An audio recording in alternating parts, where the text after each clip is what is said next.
All right. Sorry to interrupt you, Jake. Go ahead and ask your I question. don't remember what the question was now. Oh, you're asking You're if talking they about had first customers. Yeah, first customers. Yeah.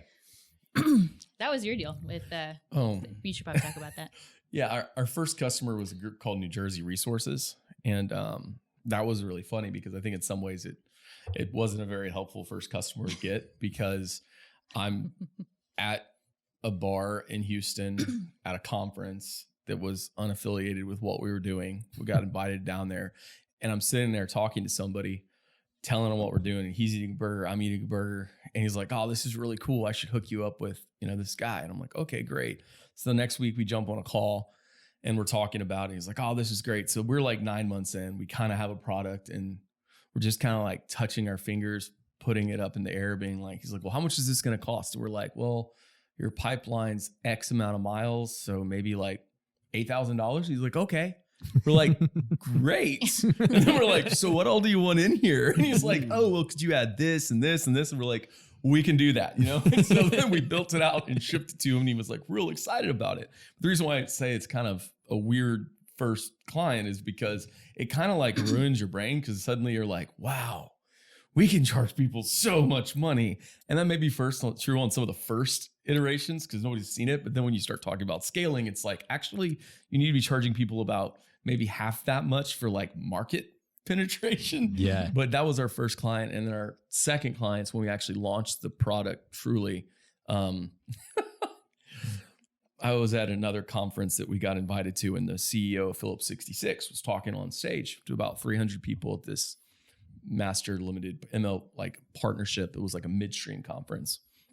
And he starts talking about the Bayou Bridge pipeline and how they got shut down by the courts and they were losing $1.5 million a day because of forested wetlands. And I'm like, I've heard that word.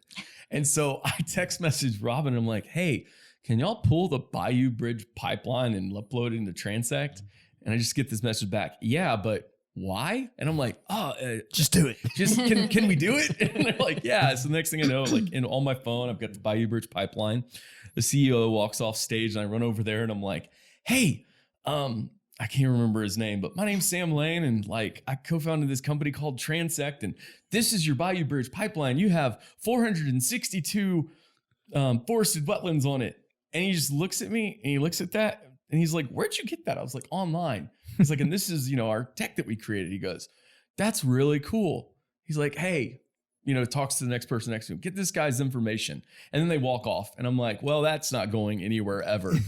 And 3 months later, we get a message. And then a month after that, like our first client that signed up was Phillips 66. That's awesome. And we're like, what in the world just happened? And they'd never signed a B2B SaaS subscription like we were offering before. And we'd never created a contract for it. So there was a lot of interesting things that happened there. But taking on a big client like that, as like your first or, in this case, second client, I mean, I'm sure that comes with a lot of learning experiences and just like you said, it's like we haven't even done a contract for a company the size of Phillips 66. What were some of the things that you guys kind of learned from jumping in the fire with that one?